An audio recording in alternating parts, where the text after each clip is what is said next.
Hello friends, welcome to my channel study for you. So guys, आज के इस video में हम लोग देखने वाले हैं जो आपका एसएससी एमटीएस का एग्ज़ाम होने वाला है 1 सितंबर से लेकर 14 सितंबर तक। उसके लिए हाल ही के एग्ज़ाम में टीसीएस के द्वारा जितने भी प्रश्न पूछे गए हैं उन सभी प्रश्नों को जो है इस वीडियो में डिस्कस करने वाले हैं। तो जो भी कैंडिडेट्स इस बार एसएससी एमटीएस का एग्ज़ाम देने वाले हैं, मैं आपको 100% ये गारंटी देता हूँ कि आपके एसएससी एमटीएस के एग्ज़ाम में यहाँ से प्रश्न जरूर पूछे जाएंगे। तो वीडियो को जो है लास्ट तक जरूर देखिएगा। और आपसे रिक्वेस्ट करता हूँ, अभी तक आपने मेरे चैनल को अगर सब्सक्राइब नहीं किया है तो एसएससी एमटीएस एग्ज़ाम से रिलेटेड पल पल की अपडेट के लिए जो है चैनल को सब्सक्राइब ज़रूर कर दीजिएगा। और बगल में ही आपको एक बेल आइकन यानी घंटे का निशान भी दिख रहा होगा, तो आप उसे भी जो है ज़रूर प्रेस कर दीजिएगा। तो चलिए वीडियो को स्टार्ट करते हैं। फर्स्ट शिफ्ट में जो आपका पहला क्वेश्चन था कि तत्वबोधिनी सभा का गठन यानी स्थापना जो है ये कब हुआ था। तो देखिए, तत्वबोधिनी सभा की जो स्थापना है ना, ये देवेंद्र नाथ ठाकुर के द्वारा कलकत्ता में 6 अक्टूबर 1839 को किया गया था। तो 6 अक्टूबर 1839 आपका यहाँ पे करेक्ट आंसर होगा। इसके अलावा बात कर ले तत्वबोधिनी सभा का जो है उद्देश्य क्या था। तो देखिए, इस सभा का जो उद्देश्य था ना, वो आपका धार्मिक विषयों पर चिंतन तथा उपनिषदों के सार का प्रसार करना, ये जो है इसका मुख्य उद्देश्य था। इसके अलावा मैं आपको बता दूं कि ये जो आपका तत्वबोधिनी सभा था ना, ये आपका ब्रह्म समाज से अलग होकर जो है इस सभा का गठन जो है वो किया गया था। इसके अलावा मैं आपको बता दूं कि आपके एग्जाम में जो है अन्य प्रमुख संगठन एवं संस्थापक से लगातार आपके प्रश्न पूछे जा रहे हैं। जैसे कि आत्मीय सभा का गठन ये जो है किसके द्वारा किया गया था। तो देखिए, आत्मीय सभा का जो गठन है ना, ये 1815 में राजा राम मोहन रॉय के द्वारा किया गया था। इसके अलावा ब्रह्म समाज की स्थापना अगर पूछा जाए तो देखिए, ब्रह्म समाज की जो स्थापना है ना, ये 1828 में राजा राम मोहन रॉय के द्वारा किया गया था। आर्य समाज की स्थापना की बात कर ले तो देखिए, आर्य समाज की जो स्थापना है ना, ये 1875 में स्वामी दयानंद सरस्वती के द्वारा किया गया था। इसके अलावा एशियाटिक सोसाइटी की स्थापना की बात कर ले तो देखिए, एशियाटिक सोसाइटी की स्थापना जो है ये 1784 में विलियम जोन्स के द्वारा किया गया था। इसके अलावा प्रार्थना समाज का अगर पूछा जाए तो देखिए, प्रार्थना समाज की जो स्थापना है ना, ये 1867 में डॉक्टर आत्माराम पांडुरंग के द्वारा किया गया था। फॉरवर्ड ब्लॉक की जो स्थापना है ये 1939 में सुभाष चंद्र बोस के द्वारा किया गया था। मुस्लिम लीग की जो स्थापना है ये 1906 में आगा खान एवं सलीम उल्लाह खां के द्वारा किया गया था। रामकृष्ण मिशन की जो स्थापना है ये 1897 में स्वामी विवेकानंद के द्वारा किया गया था। सत्य शोधक समाज की स्थापना की बात कर ले तो देखिए, सत्य शोधक समाज की जो स्थापना है ना, ये 1873 में ज्योतिबा फूले के द्वारा किया गया था। सर्वेंट ऑफ इंडिया सोसाइटी की बात कर ले तो देखिए, सर्वेंट ऑफ इंडिया सोसाइटी की जो स्थापना है ना, ये 1905 में गोपाल कृष्ण गोखले के द्वारा किया गया था। तो ये सारे फैक्ट जो आपको ध्यान में रखना है। नेक्स्ट क्वेश्चन आपका यहाँ पर आया था कि रोजर फेडरर, इनका जो संबंध है ये किस खेल से है। तो देखिए, रोजर फेडरर का जो संबंध है ना, ये आपका टेनिस से है। तो टेनिस आपका यहाँ पे करेक्ट आंसर होगा। इसके अलावा बात कर ले ये जो है किस देश से संबंधित है। तो देखिए, रोजर फेडरर जो है ये आपके स्विट्जरलैंड देश के निवासी हैं। तो ये फैक्ट भी आपको ध्यान में रखना है। इसके अलावा एग्जाम में एक प्रश्न और यहाँ से पूछा जाता है, हाल ही में किस टेनिस खिलाड़ी ने जो है संन्यास लेने की घोषणा की है। तो देखिए, मैं आपको बता दूं कि सितंबर 2022 में जो है रोजर फेडरर ने ये जो है संन्यास लेने की घोषणा की है। तो ये फैक्ट भी आपको ध्यान में रखना है। नेक्स्ट क्वेश्चन आपका यहाँ पर आया था कि नवरेह जो त्यौहार है ना, ये कहाँ मनाया जाता है। तो देखिए, नवरेह त्यौहार को जो है ये आपका कश्मीरी हिंदू नव वर्ष के रूप में जो है वो मनाया जाता है। तो जम्मू और कश्मीर आपका यहाँ पे करेक्ट आंसर होगा। इसके अलावा बात कर ले ये जो आपका नवरेह त्यौहार है ये किस महीने में मनाया जाता है। तो ये आपका चैत्र यानी मार्च और अप्रैल महीने के पहले दिन जो है इस त्यौहार को मनाया जाता है। तो ये फैक्ट भी आपको ध्यान में रखना है। इसी से मिलता जुलता एक और आपका नाम है जो कि आपका नवरोज़ त्यौहार है। तो देखिए, ये जो आपका नवरोज़ है ना, ये पारसी नववर्ष के रूप में जो है इस त्यौहार को मनाया जाता है। और इस नवरोज़ त्यौहार को जो है ईरानी कैलेंडर की शुरुआत को चिन्हित करने के लिए जो है इस त्यौहार को पारसी धर्म के द्वारा जो है वो मनाया जाता है। तो ये फैक्ट भी आपको ध्यान में रखना है। इसके अलावा एग्जाम में एक प्रश्न और पूछा जाता है कि नवरोज उत्सव की जो शुरुआत है ना, ये भारत में किसके द्वारा किया गया था। तो देखिए, भारत में नवरोज उत्सव की जो शुरुआत है ना, ये बलबन के द्वारा शुरू किया गया था। तो ये फैक्ट भी आपको ध्यान में रखना है। नेक्स्ट क्वेश्चन आपका यहाँ पर आता है कि राष्ट्रपति संविधान के किस अनुच्छेद के तहत जो है भारत के मुख्य न्यायाधीश के समक्ष जो है शपथ ग्रहण करते हैं। तो देखिए, राष्ट्रपति जो है अनुच्छेद 60 के तहत जो है शपथ ग्रहण करते हैं। तो अनुच्छेद 60 आपका यहाँ पे करेक्ट आंसर होगा। इसके अलावा एग्जाम में एक प्रश्न और पूछा जाता है कि राष्ट्रपति जो है राष्ट्रपति को जो शपथ है ना, ये कौन दिलाते हैं। तो देखिए, राष्ट्रपति को जो शपथ है ये भारत के मुख्य न्यायाधीश दिलाते हैं। तो ये फैक्ट भी आपको ध्यान में रखना है। इसके अलावा अनुच्छेद 52 से लेकर 62 तक जो है ये आपका राष्ट्रपति से संबंधित जो है अनुच्छेद है। तो अगर अनुच्छेद 52 की बात कर ले तो देखिए, अनुच्छेद 52 में आपका कहा गया कि संविधान में भारत के राष्ट्रपति के बारे में जो आपका अनुच्छेद 52 में बताया गया है, संघ की कार्यकारी जो शक्ति होगी ना, वो आपका राष्ट्रपति के पास होगा। और ये आपका अनुच्छेद 53 में बताया गया है। अनुच्छेद 54 में जो है राष्ट्रपति के चुनाव से संबंधित आपका अनुच्छेद है। राष्ट्रपति के चुनाव का जो तरीका है ये आपका अनुच्छेद 55 में है। राष्ट्रपति पद का जो कार्यकाल है ना, ये आपका अनुच्छेद 56 में है। पुनर्निर्वाचन की जो पात्रता है ना, ये आपका अनुच्छेद 57 में है। राष्ट्रपति के चुनाव के लिए योग्यता का जो अनुच्छेद है ना, ये आपका अनुच्छेद 58 है। राष्ट्रपति के कार्यकाल की जो शर्तें हैं ये आपका अनुच्छेद 59 में है। इसके अलावा बात कर ले राष्ट्रपति के महाभियोग की जो प्रक्रिया है ना, ये आपका अनुच्छेद 61 बताता है। इसके अलावा राष्ट्रपति के पद की रिक्तता को भरने के लिए चुनाव का समय और आकस्मिक निर्वाचन को भरने के लिए निर्वाचित व्यक्ति के पद की जो अवधि है ना, ये आपका अनुच्छेद 62 में कहा गया है। तो ये सारे फैक्ट जो है आपको ध्यान में रखना है। नेक्स्ट क्वेश्चन आपका यहाँ पर आया था, भारतीय संविधान की 8वीं अनुसूची में जो है ये कितनी भाषाएं शामिल है। तो देखिए, मैं आपको बता दूं कि भारतीय संविधान की 8वीं अनुसूची में जो है आपके 22 भाषाएं शामिल है। तो 22 भाषाएं आपका यहाँ पे करेक्ट आंसर होगा। और ये 22 भाषाएं जो आप देख सकते हैं, और यहाँ से आपके एग्जाम में प्रश्न पूछे जाते हैं कि प्रारंभ में यानी शुरुआत में जो है संविधान में कितने भाषाओं को शामिल किया गया था। तो देखिए, शुरुआत में 14 भाषाओं को जो है 8वीं अनुसूची में आपका जो है शामिल किया गया था। तो ये फैक्ट भी आपको ध्यान में रखना है। इसके अलावा एग्जाम में एक प्रश्न और बनता है कि सिंधी भाषा को जो है किस संविधान संशोधन अधिनियम के द्वारा जो है वो जोड़ा गया था। तो देखिए, सिंधी भाषा की बात कर ले तो 1967 के 21वें संशोधन अधिनियम के द्वारा जो है सिंधी भाषा को 8वीं अनुसूची में जोड़ा गया था। इसके अलावा कोंकणी, मणिपुरी और नेपाली को किस संविधान संशोधन अधिनियम के द्वारा जो है 8वीं अनुसूची में जोड़ा गया था। तो देखिए, कोंकणी, मणिपुरी और नेपाली भाषा को 1992 के 71वां जो संविधान संशोधन हुआ था ना, उसमें जो है इन तीनों भाषा को जो है वो जोड़ा गया था।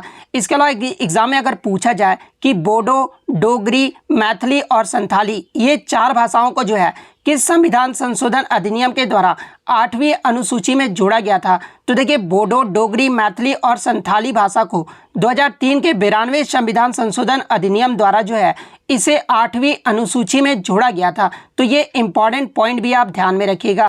इसके अलावा एग्जाम में एक प्रश्न और यहाँ से पूछा जाता है कि वर्तमान में संविधान के 8वीं अनुसूची में जो है कितने शास्त्रीय भाषा को जो वो दर्जा दिया गया है। तो देखिए, वर्तमान में संविधान की 8वीं अनुसूची में जो है 6 भाषाओं को जो है भारत में शास्त्रीय भाषा का जो है वो दर्जा दिया गया है।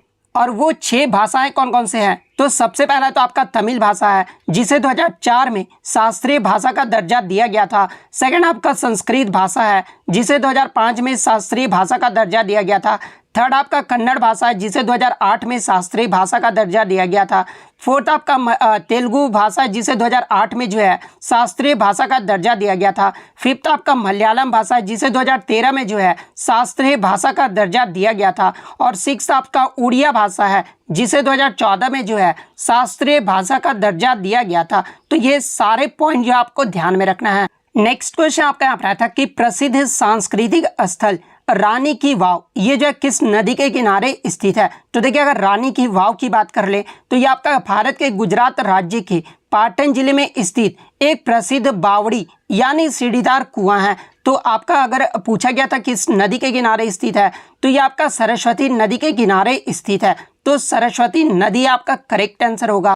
इसके अलावा मैं आपको बता दूं कि ये जो आपका रानी की वाव का जो चित्र है ना, ये जुलाई 2018 में आरबीआई यानी भारतीय रिजर्व बैंक के द्वारा जो है 100 रुपये के नए नोट पर जो है इसे चित्रित किया गया है। तो ये फैक्ट भी आपको ध्यान में रखना है। इसके अलावा मैं आपको बता दूं कि रानी की वाव को जो है 22 जून 2014 को यूनेस्को के विश्व विरासत सूची में भी जो है इसे शामिल किया गया है। तो ये फैक्ट भी आपको ध्यान में रखना है। नेक्स्ट क्वेश्चन आपका यहाँ पर आता है कि राउत नाचा ये जो है किस राज्य का लोक नृत्य है। तो देखिए ये जो आपका राउत नाच है ना, ये छत्तीसगढ़ राज्य का जो है आदिवासी समुदाय द्वारा किया जाने वाला एक लोक नृत्य है। तो छत्तीसगढ़ आपका यहाँ पे करेक्ट आंसर होगा। इसके अलावा मैं आपको बता दूं कि ये जो आपका राउत नाच जो लोक नृत्य है ना, ये आपका दीपावली त्यौहार के बाद देव उठनी एकादशी के दौरान जो है इस नृत्य को किया जाता है। और ये जो नृत्य है ना, ये आपका मुख्य रूप से यदि वंशीय यानी या जो आपके यादव समुदाय होते हैं ना, उनके द्वारा जो है इस नृत्य को जो वो किया जाता है। इसके अलावा बात कर ले छत्तीसगढ़ के अन्य लोक नृत्य के बारे में, जैसे कि आपका सुवा, कर्मा, कक्सार, गौर नृत्य, ये सभी जो आपके छत्तीसगढ़ के जो है लोक नृत्य हैं। तो ये फैक्ट भी आपको ध्यान में रखना है। नेक्स्ट क्वेश्चन आपका यहाँ पर आता है कि निम्नलिखित में से कौन राष्ट्रपति के चुनाव में जो है भाग नहीं लेता है। तो देखिए मैं आपको बता दूं कि राष्ट्रपति के चुनाव में जो आपके सदस्य भाग लेते हैं, सबसे पहला तो आपका संसद के दोनों सदन यानी जो आपका लोकसभा और राज्यसभा के जो दोनों सदस्य जो होते हैं ना, यानी जो दोनों सदन के सदस्य होते हैं वो भाग लेते हैं। इसके अलावा राज्य विधानसभाओं के निर्वाचित सदस्य जो है राष्ट्रपति के चुनाव में भाग लेते हैं। तो ये दो ऑप्शन तो आपका दिया गया होगा। इसके अलावा राष्ट्रपति के चुनाव में भाग जो नहीं लेते हैं ना, वो आपके संसद के मनोनीत सदस्य जो है भाग नहीं लेते हैं। इसके अलावा राज्य विधानसभा के निर्वाचित और मनोनीत सदस्य जो वो भाग नहीं लेते हैं। तो आपके ऑप्शन में जो है राज्य विधानसभा के निर्वाचित सदस्य दिया गया था। तो ये आपका यहाँ पे करेक्ट आंसर होगा। नेक्स्ट क्वेश्चन आपका यहाँ पर आता है कि भारतीय क्रिकेट नियंत्रण बोर्ड यानी बीसीसीआई की जो स्थापना है ना, ये कब हुई थी। तो देखिए बीसीसीआई की जो स्थापना है ना, ये आपका दिसंबर 1928 में हुआ था। तो दिसंबर 1928 आपका करेक्ट आंसर होगा। बात कर ले बीसीसीआई का हेडक्वार्टर यानी मुख्यालय कहाँ पर स्थित है, तो ये आपका मुंबई में स्थित है। इसके अलावा एग्जाम में एक प्रश्न और पूछा जाता है कि बीसीसीआई के जो है पहले अध्यक्ष कौन बने थे। तो देखिए बीसीसीआई के जो पहले अध्यक्ष है ना, ये 1928 में R.E. ग्रांट गोवन जो ये पहले अध्यक्ष बने थे। तो ये फैक्ट भी आपको ध्यान में रखना है। इसके अलावा बात कर ले वर्तमान में बीसीसीआई के अध्यक्ष यानी चेयरमैन कौन है। तो देखिए वर्तमान में जो बीसीसीआई के अध्यक्ष है ना, ये आपके रोजर विन्नी है। उपाध्यक्ष की बात कर ले तो ये आपके राजीव शुक्ला हैं। और वर्तमान में जो बीसीसीआई के सचिव हैं ये आपके जय शाह हैं। तो ये फैक्ट भी आपको ध्यान में रखना है। इसके अलावा बात कर ले आईसीसी यानी इंटरनेशनल क्रिकेट काउंसिल, इसकी जो स्थापना है ये कब हुई थी। तो देखिए आईसीसी की जो स्थापना है ना, ये 15 जून 1909 को हुआ था। तो ये फैक्ट भी आप ध्यान में रखिएगा।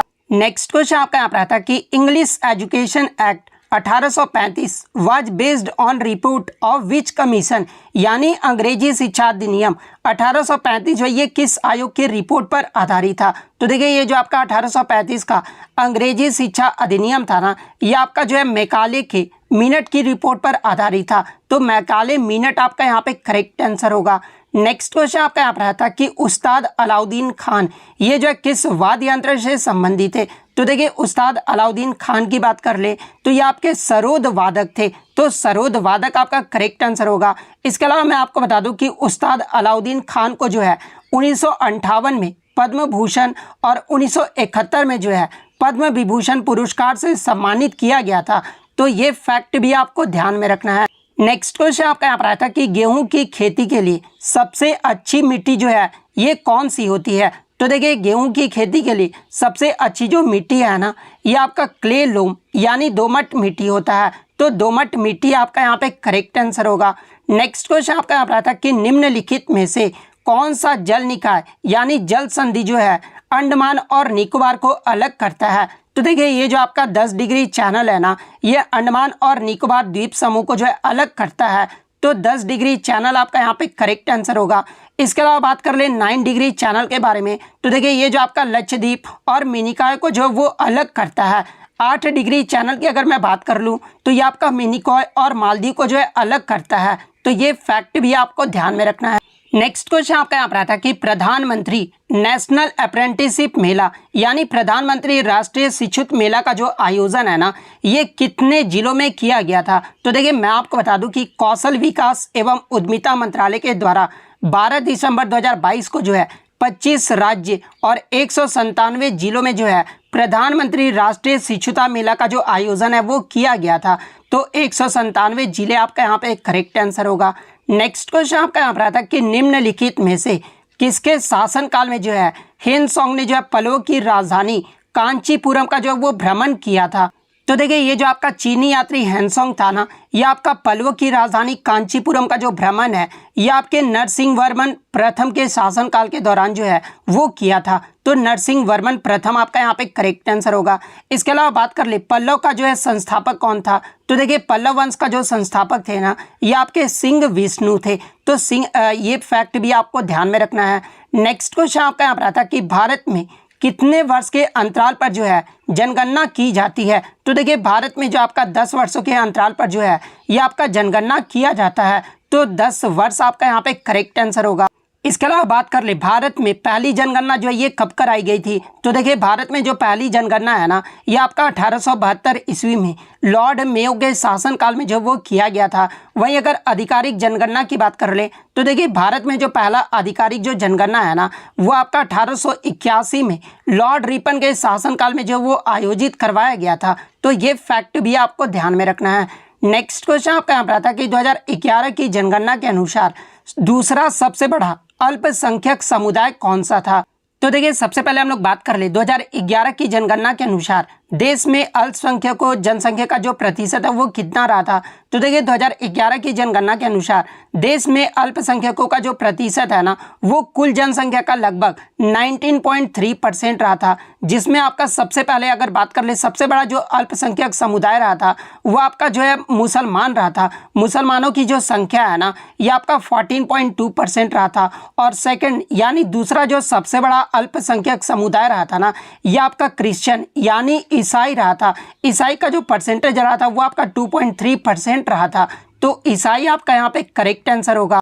अगर तीसरा सबसे बड़ा अल्पसंख्यक समुदाय पूछा जाए तो ये आपका सिख धर्म रहा था। सिख धर्म का जो परसेंटेज है वो आपका 1.7% रहा था। उसके बाद आपका बौद्ध रहा था, उसके बाद जैन, उसके बाद आपका पारसी धर्म रहा था। तो ये सारे इंपॉर्टेंट पॉइंट जो आप ध्यान में रखिएगा। नेक्स्ट क्वेश्चन आपका यहाँ पर आता कि भारत में गरीबी का जो आकलन है ना ये किस संगठन के द्वारा किया जाता है। तो देखिए भारत में गरीबी का जो आकलन है ना ये नीति आयोग के टास्क फोर्स द्वारा किया जाता है। तो नीति आयोग के टास्क फोर्स आपका करेक्ट आंसर होगा। नेक्स्ट क्वेश्चन आपका यहाँ पर आता कि I2U2 इसे जो है और किस नाम से जाना जाता है। तो देखिए मैं आपको बता दूं कि ये जो आपका I2U2 है ना ये 4 देशों के द्वारा यानी भारत, इजराइल, UAE और USA के द्वारा गठित एक नया समूह है। और इस समूह का जो नाम है ना वो अन्य नाम जो है वो आपका पश्चिम एशियाई स्क्वाड यानी वेस्ट एशियाई क्वाड जो है इसका अन्य नाम है। तो पश्चिम एशियाई क्वाड आपका यहाँ पे करेक्ट आंसर होगा। नेक्स्ट क्वेश्चन आपका यहाँ पर आता है कि महाराजा सवाई जय सिंह यानी जय सिंह द्वितीय ने जो है किस शहर की स्थापना की थी। तो देखिए सवाई जय सिंह के द्वारा जयपुर शहर की जो स्थापना वो किया गया था। तो जयपुर शहर आपका करेक्ट आंसर होगा। इसके अलावा एग्जाम में एक प्रश्न और पूछा जाता है कि किस मुगल सम्राट के द्वारा इन्हें जो है सवाई की उपाधि दी गई थी। तो देखिए मैं आपको बता दूं कि मुगल सम्राट औरंगजेब के द्वारा जो है इन्हें सवाई की उपाधि जो है वो दी गई थी। और मुगल बादशाह मोहम्मद शाह के द्वारा जो है उन्हें सरमद ए राजा ए हिंद की उपाधि जो है वो दी गई थी। तो ये फैक्ट भी आपको ध्यान में रखना है। इसके अलावा मैं आपको बता दूं कि आपके जो है महाराजा सवाई जय सिंह के द्वारा उत्तर भारत में जो है 5 खगोलीय इकाइयों का जो है निर्माण किया गया था। और ये 5 खगोलीय इकाई जो थे उनका जो नाम है ना ये जंतर मंतर जो वो नाम दिया गया था। तो ये फैक्ट भी आपको ध्यान में रखना है। तो जंतर मंतर जो पूछा जाता है कि कौन कौन से हैं। तो देखिए आपका नई दिल्ली, उज्जैन, जयपुर, मथुरा और वाराणसी ये जो आपके 5 जंतर मंतर जो है वो बनाए गए हैं। और ये किसके द्वारा बनाए गए हैं। तो ये आपके महाराजा सवाई जय सिंह के द्वारा बनवाए गए हैं। तो ये फैक्ट भी आपको ध्यान में रखना है। नेक्स्ट क्वेश्चन आपका यहाँ पर आता है कि what is the main mineral constituent of continental mass यानी महाद्वीपीय संगति मुख्य रूप से जो है ये किस खनिजों से जो वो बना होता है। तो देखिए ये जो आपका महाद्वीपीय संहति होते हैं ना ये आपके सिलिका और एल्यूमिनियम जैसे खनिजों से जो वो बने होते हैं। तो एल्यूमिनियम और सिलिका आपका यहाँ पे करेक्ट आंसर होगा। इसलिए जो इसे सियाल भी कहा जाता है। तो ये फैक्ट भी आपको ध्यान में रखना है। नेक्स्ट क्वेश्चन आपका यहाँ पर आया था कि the fluid present between the cell membrane and the nucleus is called यानी कोशिका झिल्ली और केंद्रक के बीच मौजूद जो द्रव होते हैं ना, उसे क्या कहा जाता है? तो देखिए कोशिका झिल्ली और केंद्रक के बीच जो आपके मौजूद द्रव्य होते हैं उसे जो है साइटोप्लाज्म यानी कोशिका द्रव्य कहा जाता है। तो कोशिका द्रव्य आपका करेक्ट आंसर होगा। नेक्स्ट क्वेश्चन आपका यहाँ पर आया था कि the function of sorting, packaging and distributing materials inside a cell is performed by, यानी एक कोशिका के अंदर सामग्री को छांटने, पैक करने और वितरित करने, ये जो कार्य होता है ना, ये किसके द्वारा किया जाता है? तो देखिए एक कोशिका के अंदर सामग्री को छांटने, पैक करने और वितरित करने का जो कार्य है ना, ये आपका गोल्जी एपरेटस के द्वारा किया जाता है। तो गोल्जी एपरेटस आपका करेक्ट आंसर होगा। नेक्स्ट क्वेश्चन आपका यहाँ पर आता है कि 1905 के बंगाल विभाजन का जो है आधिकारिक कारण क्या था? तो देखिए मैं आपको बता दूं कि 1905 का जो बंगाल विभाजन हुआ था ना, ये आपके भारत के तत्कालीन वायसराय लॉर्ड कर्जन के द्वारा जो है ये बंगाल विभाजन किया गया था। और इसका जो आधिकारिक कारण था वो आपका एडमिनिस्ट्रेटिव रिफॉर्म्स यानी प्रशासनिक सुधार था। तो प्रशासनिक सुधार आपका करेक्ट आंसर होगा। नेक्स्ट क्वेश्चन आपका यहाँ पर आता है कि name the circuit component that is used to start और stop the flow of current in a circuit, यानी उस परिपथ घटक का नाम बताइए जिसका उपयोग किसी परिपथ में धारा के प्रवाह को जो है चालू या बंद करने के लिए जो है किया जाता है। तो देखिए स्विच जो होता है ना, वो सर्किट का एक मुख्य घटक होता है जिसका उपयोग सर्किट में करंट के प्रभाव को शुरू करने या फिर बंद करने के लिए जो वो किया जाता है। तो स्विच आपका यहाँ पे करेक्ट आया था कि who interprets the constitution in India, यानी भारत के संविधान की व्याख्या करने वाला अंतिम अधिकारी कौन होता है? तो देखिए भारत के संविधान की व्याख्या करने वाला अंतिम जो अधिकारी है ना, ये आपका सुप्रीम कोर्ट ऑफ इंडिया यानी सर्वोच्च न्यायालय होता है। तो सर्वोच्च न्यायालय आपका यहाँ पे करेक्ट आंसर होगा। नेक्स्ट क्वेश्चन आपका यहाँ पर आता है कि फ्रीडम इन एग्जाइल, ये जो पुस्तक है ना, ये किसकी ऑटोबायोग्राफी यानी आत्मकथा है? तो देखिए फ्रीडम इन एग्जाइल ये जो दलाई लामा की आत्मकथा है। तो दलाई लामा आपका यहाँ पे करेक्ट आंसर होगा। इसके अलावा मैं आपको बता दूं कि ये जो आपका फ्रीडम इन एग्जाइल पुस्तक है ना, ये जो आपका हार्पर सैन फ्रांसिस्को के द्वारा 1 अगस्त 1991 को जो ये आपका प्रकाशित किया गया था। इसके अलावा मैं आपको बता दूं कि ये जो आपके दलाई लामा थे ना, इन्हें जो है 1989 में नोबेल शांति पुरस्कार से भी जो है वो सम्मानित किया गया था। तो ये फैक्ट भी आपको ध्यान में रखना है। इसके अलावा बात कर ले अन्य पुस्तकों के लेखक के बारे में, जहां से अक्सर एग्जाम में आपके प्रश्न जो है वो देखने को मिल जाते हैं, जैसे कि लॉन्ग वॉक टू फ्रीडम और कन्वर्जन विथ माई सेल्फ। ये दोनों जो पुस्तक है ना, ये आपका नेल्सन मंडेला के द्वारा लिखा गया है। The paradoxical prime minister, why I am a Hindu, ये दोनों जो पुस्तक है ना, ये आपका शशि थरूर के द्वारा लिखा गया है। इसके अलावा India 2020, ignited minds, wings of fire, ये तीनों जो पुस्तक है ना, ये आपका एपीजे अब्दुल कलाम के द्वारा लिखा गया है। तो ये फैक्ट भी आपको ध्यान में रखना है। नेक्स्ट क्वेश्चन आपका यहाँ पर आता है कि 2022 तक सबसे ज्यादा जो ऑस्कर पुरस्कार है ना, ये जीतने वाले भारतीय कौन है? तो देखिए 2022 तक सबसे ज्यादा जो ऑस्कर पुरस्कार है ये AR रहमान ने जीता है। तो AR रहमान आपका यहाँ पे करेक्ट आंसर होगा। इसके अलावा एग्जाम में एक प्रश्न और यहाँ से पूछा जाता है कि AR रहमान को जो है किस वर्ष और किस मूवी और किस गाने के लिए जो है ऑस्कर अवार्ड दिया गया था? तो देखिए मैं आपको बता दूं कि AR रहमान को 2009 में जो आपका फिल्म जो आपका प्रकाशित हुआ था, जो कि ब्रिटिश मूल की फिल्म स्लम डॉग मिलियनियर में जय हो गाने के लिए जो है इन्हें 2 ऑस्कर अवार्ड दिया गया था। तो ये फैक्ट भी आपको ध्यान में रखना है। इसके अलावा एग्जाम में अगर पूछा जाए कि ऑस्कर जीतने वाले पहले भारतीय कौन थे, तो देखिए मैं आपको बता दूं कि भानु अथैया ने जो है वर्ष 1983 में फिल्म गांधी के लिए जो है सर्वश्रेष्ठ कॉस्ट्यूम डिजाइन के लिए जो है ये ऑस्कर पुरस्कार जो है वो जीती थी। तो ये फैक्ट भी आपको ध्यान में रखना है।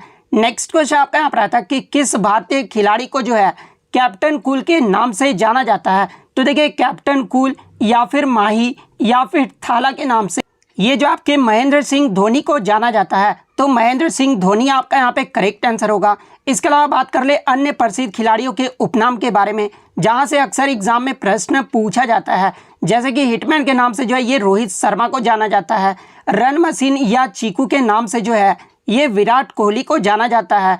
इसके अलावा पॉकेट डायनेमो के नाम से जो है ये आपके लिएंडर पेस को जाना जाता है। गब्बर के नाम से जो है ये आपके शिखर धवन को जाना जाता है।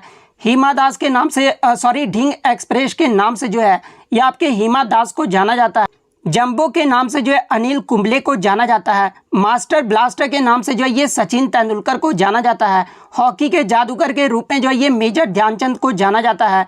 उड़न परी या फिर पायोली एक्सप्रेस के नाम से जो है ये पीटी उषा को जाना जाता है। दादा के नाम से जो है ये सौरभ गांगुली को जाना जाता है। फ्लाइंग सिख के नाम से जो ये आपका मिल्खा सिंह को जाना जाता है।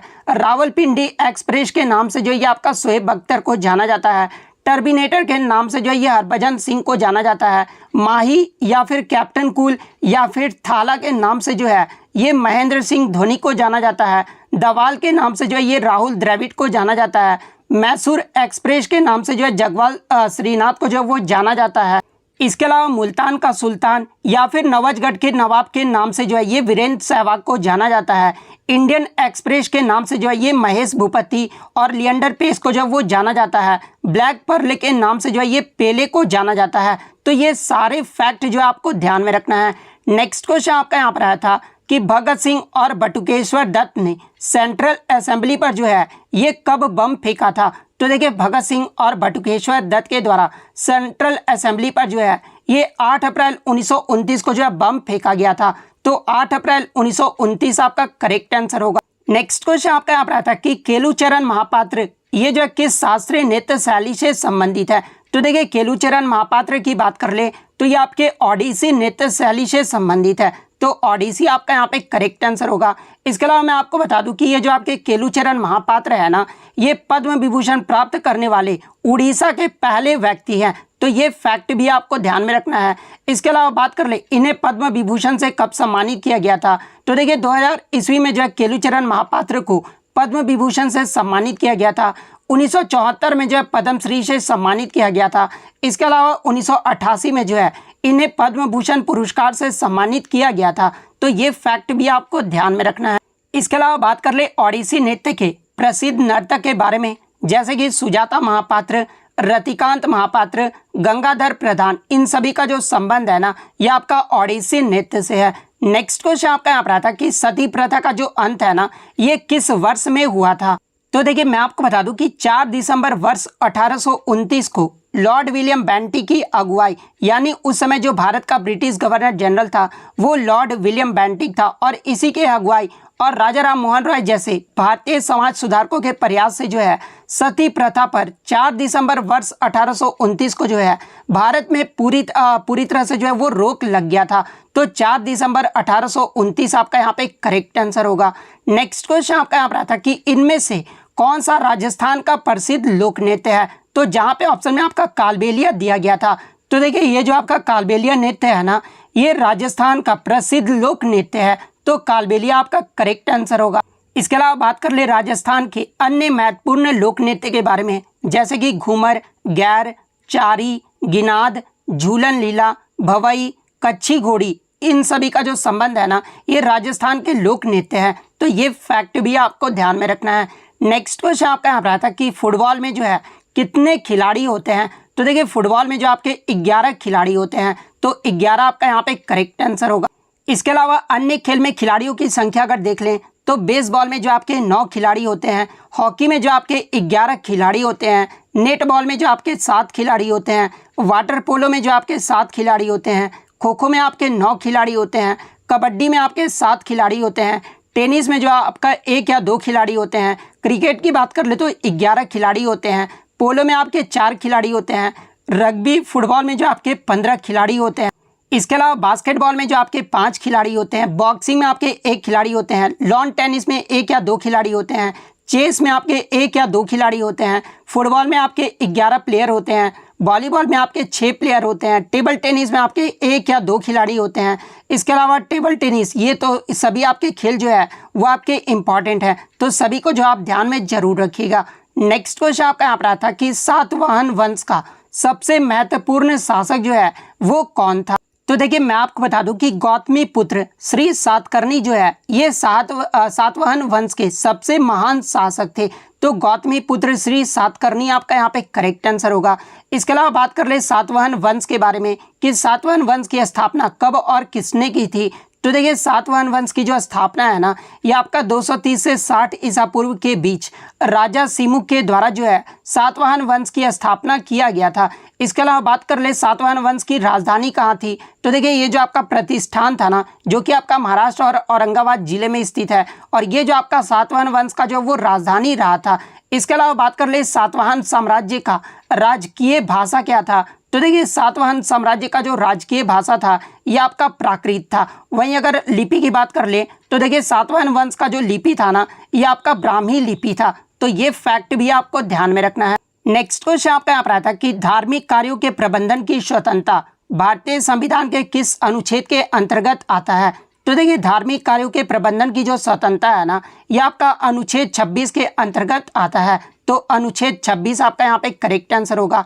देखिए मैं आपको बता दूं कि धर्म की स्वतंत्रता का जो अधिकार है ना, ये आपका अनुच्छेद 25 से लेकर अनुच्छेद 28 तक जो ये आपका वर्णित है। इसके अलावा मैं आपको बता दूं कि ये जो आपका धर्म की स्वतंत्रता का अधिकार है ना, जो कि एक आपका मौलिक अधिकार है, अनुच्छेद 25 में आपका क्या कहा गया है, तो देखिए समझ की स्वतंत्रता और मुक्त पेशा अभ्यास और धर्म का प्रचार, ये जो आपका अनुच्छेद 25 में कहा गया है। अनुच्छेद 27 की बात कर ले तो देखिए किसी विशेष धर्म के 100% के लिए करों का भुगतान करने की जो स्वतंत्रता है ना, ये आपका अनुच्छेद 27 में है।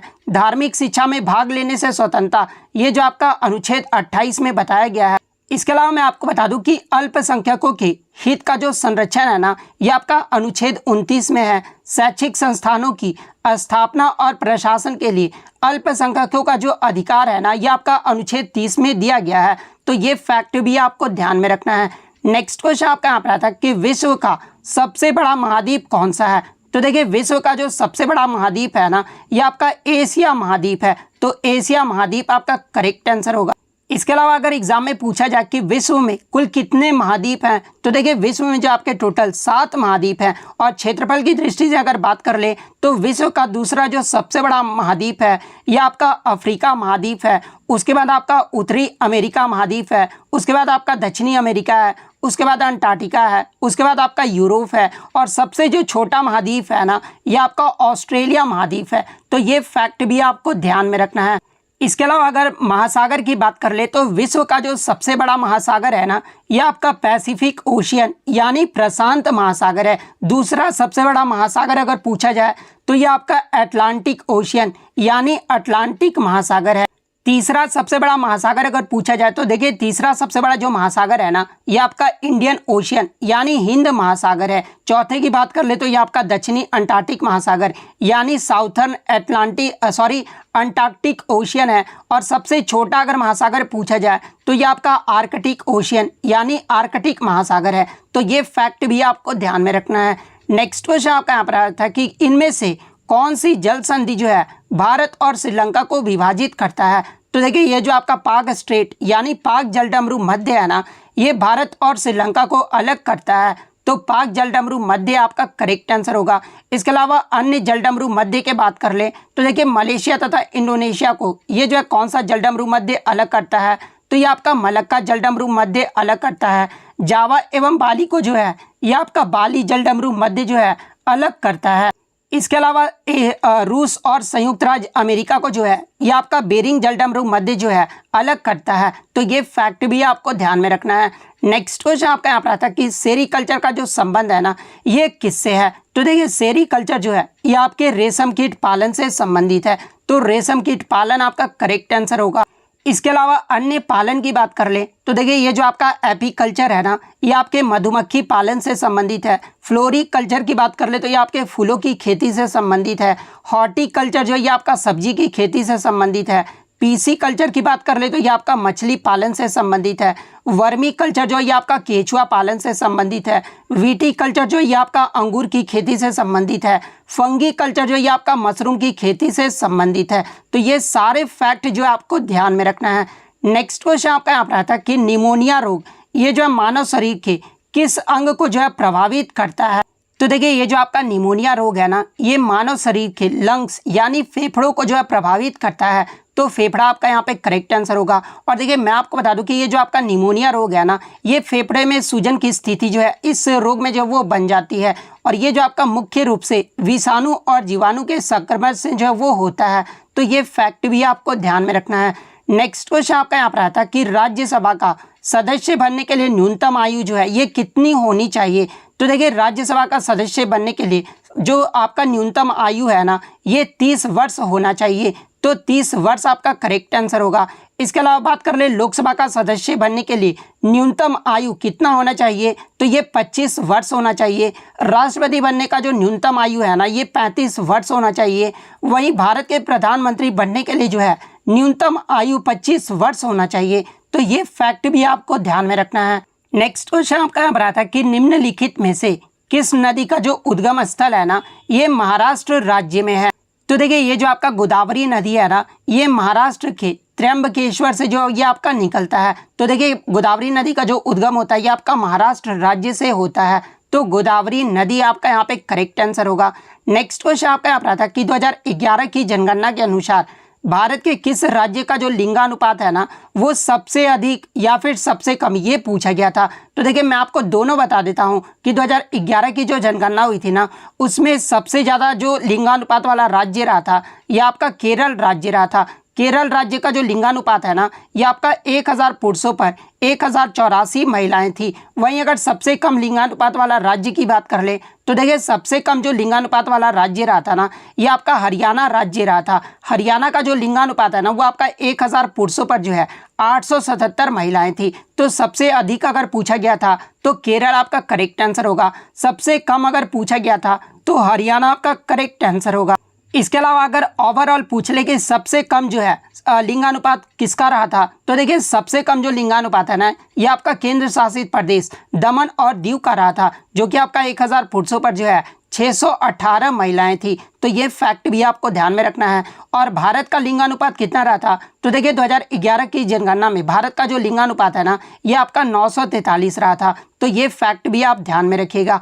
नेक्स्ट क्वेश्चन आपका यहाँ पर आता है कि उदयपुर शहर की जो स्थापना है ना ये किसके द्वारा किया गया था। तो देखिए मेवाड़ की राजधानी उदयपुर की जो स्थापना है ना ये 1559 में महाराणा उदय सिंह के द्वारा किया गया था। तो महाराणा उदय सिंह आपका करेक्ट आंसर होगा। नेक्स्ट क्वेश्चन आपका यहाँ पर आता है कि स्टैंड अप इंडिया ये जो योजना है ना ये किससे संबंधित है। तो देखिए अगर स्टैंड अप इंडिया की बात कर ले तो ये आपका भारत सरकार का एक कार्यक्रम है और इस योजना को जो शुरू है ना वो 5 अप्रैल 2016 को महिलाओं, अनुसूचित जाति और अनुसूचित जनजाति समुदाय के बीच उद्यमिता को बढ़ावा देने के लिए जो है इस योजना को जब वो शुरू किया गया था तो आपके ऑप्शन में जो अनुसूचित जाति और अनुसूचित जनजाति महिलाएं आपका दिया गया था।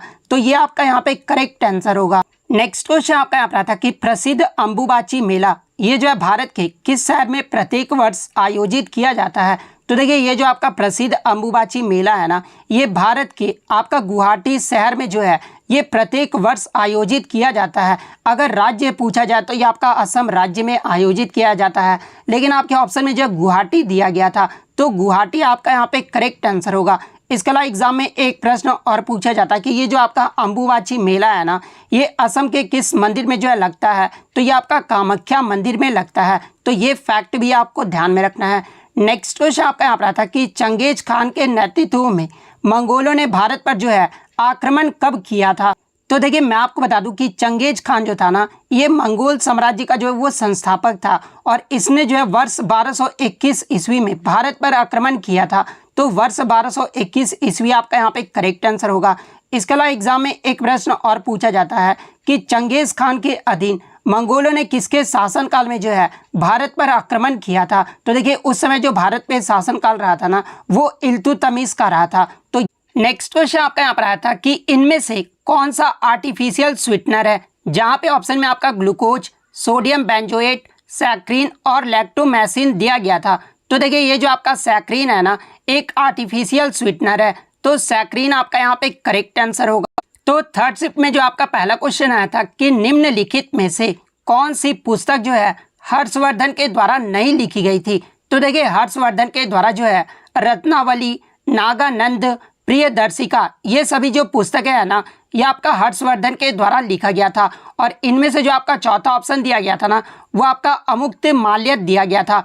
तो देखिए ये जो आपका अमुक्त माल्य जो पुस्तक है ना ये कृष्णदेव राय के द्वारा लिखा गया है, ना कि हर्षवर्धन के द्वारा। तो अमुक्त माल्यद आपका यहाँ पे करेक्ट आंसर होगा। नेक्स्ट क्वेश्चन आपका यहाँ पर आया था कि बिपाशा ये जो है किस नदी का प्राचीन नाम है? तो देखिए बिपाशा जो है ये आपका ब्यास नदी का प्राचीन नाम है, तो ब्यास आपका यहाँ पे करेक्ट आंसर होगा। इसके अलावा बात कर ले अन्य प्रमुख नदियों के प्राचीन नाम के बारे में, जैसे कि इंडस का जो प्राचीन नाम था ये आपका सिंधु था, झेलम का जो प्राचीन नाम था ये आपका वितास्ता था। इसके अलावा बीस नदी का जो आपका प्राचीन नाम था ये आपका बिपाशा था। इसके अलावा सतलज नदी का जो प्राचीन नाम था ये आपका सतुद्री था। तो ये सारे फैक्ट जो आपको ध्यान में रखना है। नेक्स्ट क्वेश्चन आपका यहाँ पर आता है कि दिल्ली हाईकोर्ट की स्थापना ये जो है कब की गई थी? तो देखिए दिल्ली हाईकोर्ट की जो स्थापना है ना ये आपका 31 अक्टूबर 1966 को किया गया था। तो 31 अक्टूबर 1966 आपका यहाँ पे करेक्ट आंसर होगा। इसके अलावा बात कर ले भारत का पहला हाई कोर्ट यानी उच्च न्यायालय कौन सा है? तो देखिए भारत का जो पहला हाई कोर्ट है ना ये आपका कलकत्ता हाई कोर्ट है। और कलकत्ता हाई कोर्ट की स्थापना कब हुई थी? तो ये आपका 1 जुलाई 1862 को किया गया था। तो ये फैक्ट भी आपको ध्यान में रखना है। इसके अलावा इसके प्रीवियस शिफ्ट में आपसे पूछा गया था कि इनमें से किस केंद्र शासित प्रदेश में जो है अपना हाई कोर्ट है? तो देखिए दिल्ली एक ऐसा केंद्र शासित प्रदेश है जिसका अपना एक हाई कोर्ट है। तो ये फैक्ट भी आपको ध्यान में रखना है। नेक्स्ट क्वेश्चन आपका यहाँ पर आता है कि who has one the most grand slam tournament, यानी सर्वाधिक जो ग्रैंड स्लैम टूर्नामेंट है ना ये किसने जीता है? और देखिए मैं आपको बता दूं कि क्वेश्चन में आपका 2022 दिया गया था, यानी 2022 तक जो है सर्वाधिक ग्रैंड स्लैम टूर्नामेंट ये जो है किसने जीता है? तो देखिए 2022 तक सर्वाधिक जो ग्रैंड स्लैम टूर्नामेंट है ना ये राफेल नडाल ने जीता है। और कितने टाइटल जीत चुके हैं? तो ये आपके 22 टाइटल जीत चुके हैं। तो राफेल नडाल आपका करेक्ट आंसर होगा। वहीं अगर 2023 की बात कर ले तो 2023 तक राफेल नडाल और नोवाक जोकोविच जो है ये 22 टाइटल यानी 22 ग्रैंड स्लैम जो वो जीत चुके हैं। तो ये फैक्ट भी आपको ध्यान में रखना है। नेक्स्ट क्वेश्चन आपका यहाँ पर आया था कि भीमसेन जोशी ये जो है किस राज्य से संबंधित है? तो देखिए भीमसेन जोशी जो है ये आपके कर्नाटक राज्य से संबंधित है। तो कर्नाटक आपका करेक्ट आंसर होगा। इसके अलावा अगर आगे के शिफ्ट में अगर आपसे पूछा जाए कि भीमसेन जोशी ये जो है किस हिंदुस्तानी शास्त्रीय संगीत से संबंधित है? तो ये आपके ख्याल गायक से संबंधित है। इसके अलावा मैं आपको बता दूं कि भीमसेन जोशी को जो है 2009 में भारत रत्न अवार्ड से सम्मानित किया गया था। 1985 में जो है पद्म भूषण से सम्मानित किया गया था और 1972 में पद्मश्री अवार्ड से सम्मानित किया गया था। तो ये फैक्ट भी आपको ध्यान में रखना है। नेक्स्ट क्वेश्चन आपका यहाँ पर आया था कि 1986 में भारत के दूसरे सर्वोच्च नागरिक सम्मान पद्म विभूषण से जो है किस शास्त्रीय नर्तक को जो है वो दिया गया था? तो देखिए मैं आपको बता दूं कि 1986 में पंडित बिरजू महाराज जो कि आपके कथक नृत्य से संबंधित है और इन्हें जो भारत के दूसरे सर्वोच्च नागरिक सम्मान पद्म विभूषण से जो वो सम्मानित किया गया था। तो पंडित बिरजू महाराज आपका करेक्ट आंसर होगा। इसके अलावा एग्जाम में पूछा जाता है कि पंडित बिरजू महाराज का संबंध ये जो है किस घराने से है? तो देखिए पंडित बिरजू महाराज का जो संबंध है ना ये आपका लखनऊ काल का बिंदादीन घराने से है। तो ये फैक्ट भी आपको ध्यान में रखना है। नेक्स्ट क्वेश्चन आपका यहाँ पर आता है कि सबसे भारी प्राकृतिक रूप से पाए जाने वाला तत्व कौन सा है जिसका परमाणु द्रव्यमान यानी एटॉमिक मास जो है 238 AMU होता है? तो देखिए मैं आपको बता दूं कि सबसे भारी जो आपका नेचुरल रूप से पाए जाने वाले जो तत्व है ना वो आपका यूरेनियम है, जिसका परमाणु द्रव्यमान जो है वो आपका 238 AMU होता है। तो यूरेनियम आपका यहाँ पे करेक्ट आंसर होगा। इसके अलावा बात कर ले यूरेनियम का एटॉमिक नंबर कितना होता है? तो ये आपका 92 होता है। तो ये फैक्ट भी आपको ध्यान में रखना है। नेक्स्ट क्वेश्चन आपका यहाँ पर आता कि खिलजी वंश के संस्थापक कौन थे? तो देखिए खिलजी वंश की जो स्थापना है ना वो आपका जलालुद्दीन फिरोज खिलजी के द्वारा किया गया था। तो जलालुद्दीन फिरोज खिलजी आपका यहाँ पे करेक्ट आंसर होगा। इसके अलावा बात कर ले खिलजी वंश का जो आपका शासनकाल है ये कब से कब तक रहा था? तो ये 1290 से लेकर 1320 तक रहा था। जिसके प्रथम शासक की बात कर ले तो ये आपके जलालुद्दीन फिरोज खिलजी रहे थे, जिनका शासनकाल 90 से लेकर 96 तक रहा था। इनके बाद जो है अलाउद्दीन खिलजी जो है ये आपके खिलजी वंश के जो है आपके शासक रहे थे और इनका जो शासनकाल है वो 1296 से लेकर 1316 ईस्वी तक रहा था। इसके अलावा अन्य दिल्ली सल्तनत की बात कर ले तो देखिए गुलाम वंश की जो स्थापना है ये कुतुबुद्दीन ऐबक के द्वारा किया गया था और इनका जो शासनकाल है ये 1206 से लेकर 1210 ईस्वी तक रहा था। सैयद वंश की जो स्थापना है ये खिज्र खां के द्वारा किया गया था, जो कि 1414 से लेकर 1421 तक जो है इनका शासनकाल रहा था। वहीं अगर बात कर ले लोधी डिनेस्टी यानी लोधी वंश का जो स्थापना है ये किसके द्वारा किया गया था? तो लोधी वंश की जो स्थापना ये बहलोल लोधी के द्वारा 1451 से लेकर 1489 का इनका शासनकाल रहा था। तुगलक वंश की जो स्थापना ये आपका गयासुद्दीन तुगलक के द्वारा किया गया था। तो ये फैक्ट भी आपको ध्यान में रखना है। नेक्स्ट क्वेश्चन आपका यहाँ पर आया था कि 2011 के अनुसार किस केंद्र शासित प्रदेश की जो जनसंख्या है ना वो सबसे कम रहा था। तो देखिए 2011 की जनगणना के अनुसार आपका जो लक्षद्वीप जो केंद्र शासित प्रदेश है ना इसका जनसंख्या जो वो सबसे कम रहा था। तो लक्षद्वीप आपका करेक्ट आंसर होगा। वहीं अगर बात कर ले सबसे अधिक जनसंख्या वाला केंद्र शासित प्रदेश कौन सा रहा था तो ये आपका दिल्ली रहा था। तो ये फैक्ट भी आपको ध्यान में रखना है। नेक्स्ट क्वेश्चन आपका यहाँ पर रहा था कि किसने कहा था कि अवध एक चेरी के समान है जो एक दिन हमारे मुंह में गिर जाएगा। यानी लॉर्ड डलहौजी ने जो है किस जगह को जो वो चेरी की उपाधि दी थी। तो देखिए मैं आपको बता दूं कि लॉर्ड डलहौजी ने जो है अवध राज्य का जो वर्णन है ना वो एक चेरी जो एक दिन हमारे मुंह में गिर जाएगा इसका वर्णन जो वो किया था। तो अवध आपका यहाँ पे करेक्ट आंसर होगा। नेक्स्ट क्वेश्चन आपका यहाँ पर था कि which is India first space mission with human यानी मानव युक्त भारत का पहला अंतरिक्ष यान कौन सा है। तो देखिए मानव युक्त भारत का जो पहला अंतरिक्ष यान है ना ये आपका गगनयान है। तो गगनयान आपका करेक्ट आंसर होगा। नेक्स्ट क्वेश्चन आपका यहाँ पर आया था कि सितंबर 2022 में केंद्र ने कौन से 3 राज्यों में जो है कुल 3 बल्क ड्रग पार्कों के निर्माण की जो है सैद्धांतिक मंजूरी जो वो दी है। तो देखिए मैं आपको बता दूं कि सितंबर 2022 में हिमाचल प्रदेश, गुजरात और आंध्र प्रदेश राज्य में बल्क ड्रग पार्कों के निर्माण के लिए जो है सैद्धांतिक मंजूरी जो वो प्रदान की गई है। तो हिमाचल प्रदेश, गुजरात और आंध्र प्रदेश आपका करेक्ट आंसर होगा। नेक्स्ट क्वेश्चन आपका यहाँ पर था कि 2022 वुमेन क्रिकेट वर्ल्ड कप ये जो है कहाँ पर आयोजित किया गया था। तो देखिए मैं आपको बता दूं कि 2022 का महिला क्रिकेट विश्व कप का जो 12वां जो आपका संस्करण हुआ था ना ये आपका जो है न्यूजीलैंड देश में आयोजित किया गया था। तो न्यूजीलैंड आपका यहाँ पे करेक्ट आंसर होगा। इसके अलावा मैं आपको बता दूं कि इसका जो विजेता टीम रहा था वो आपका ऑस्ट्रेलिया रहा था। ऑस्ट्रेलिया ने जो है इस बार जो है ये 7 बार जो है इसका खिताब जो वो जीत चुका है। उप विजेता की बात कर ले तो उप विजेता जो है ये आपका इंग्लैंड देश रहा था। इसके अलावा आगे के शिफ्ट में अगर आपसे पूछा जाए कि महिला एशिया कप 2022 ये जो है कहाँ पर आयोजित किया गया था। तो देखिए 2022 का जो महिला एशिया कप है ना ये आपका बांग्लादेश में आयोजित किया गया था। जिसके विजेता टीम की बात कर ले तो विजेता जो है ये आपका भारत रहा था और उप विजेता जो है ये आपका श्रीलंका रहा था। यानी फाइनल मुकाबले में जो है भारत ने श्रीलंका को 8 विकेट से हराया था। तो ये फैक्ट भी आपको ध्यान में रखना है। इसके अलावा बात कर ले 2023 का जो आपका वुमेन T20 क्रिकेट विश्व कप हुआ ये कहाँ पर आयोजित किया गया है। तो देखिए 2023 का वुमेन जो T20 विश्व कप है ना ये आपका साउथ अफ्रीका यानी दक्षिण अफ्रीका में जो ये आपका आयोजित किया गया है। इसके अलावा वुमेन का जो अंडर 19 क्रिकेट विश्व कप भी जो है ये आपका साउथ अफ्रीका में आयोजित किया गया है। तो इतने पॉइंट जो आपको ध्यान में रखना है। नेक्स्ट क्वेश्चन आपका यहाँ पर आता है कि भारत में 5G सेवाओं का जो शुरुआत है ना ये कब हुआ था। तो देखिए मैं आपको बता दूं कि 1 अक्टूबर 2022 को प्रधानमंत्री नरेंद्र मोदी के द्वारा जो है दिल्ली के प्रगति मैदान में इंडिया मोबाइल कांग्रेस के 6वें एडिशन में जो है 5G सेवाओं की जो शुरुआत है वो की गई थी। तो 1 अक्टूबर 2022 आपका यहाँ पे करेक्ट आंसर होगा। और कहाँ पर किया गया था तो ये आपका दिल्ली के प्रगति मैदान में किया गया था। नेक्स्ट क्वेश्चन आपका यहाँ पर था कि झारखंड में बीज बोने का त्यौहार कौन सा है। तो देखिए ये जो आपका रोहिणी त्यौहार है ना जो कि आपका झारखंड में बीज बोने का त्यौहार है। तो रोहिणी आपका यहाँ पे करेक्ट आंसर होगा। इसके अलावा ये जो आपका सरहुल पर्व है ना ये भी आपका झारखंड का एक त्यौहार है जो कि आदिवासी का सबसे बड़ा त्यौहार है। तो ये फैक्ट भी आपको ध्यान में रखना है। नेक्स्ट क्वेश्चन आपका यहाँ पर था कि गांधी जी ने हरिजन सेवक संघ की जो स्थापना है ना ये कब की थी। तो देखिए मैं आपको बता दूं कि गांधी जी के द्वारा हरिजन सेवक संघ की जो स्थापना है ना ये आपका 30 सितंबर 1932 को पुणे में किया गया था।